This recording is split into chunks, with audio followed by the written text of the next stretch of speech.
Now, these kind of maps have a slightly different structure to the traditional sort of mind map view that I use. It's really more about showing the sort of phases and stages and almost the sequencing that is not always so easy to illustrate to people in this kind of more traditional mind map shape. So I've started using this a lot more with clients and internally at Biggerplate because it really helps to show sort of sequencing in a way that I think people can grasp a little bit more easily.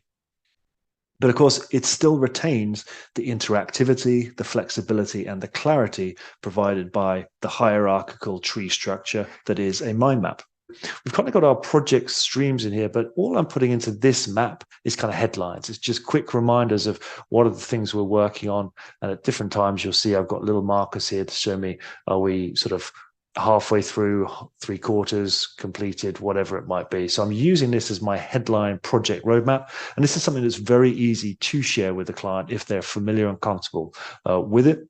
I don't always, but I've got different versions of this roadmap, one for me and one for them. And I will share the version with them that just helps them to get the understanding that they need. So you'll see we've got lots of kind of tasks and items in here, but all I'm showing really is this transition, this sequencing, because we've got a payroll transition task, payroll transition, payroll transition. So you see in October to December, that was priority 2. And then in January to March, it moves up to priority 1.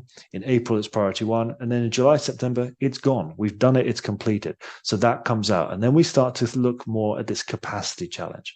So you see, I've just got this really simple sort of prioritization and categorization going on in here.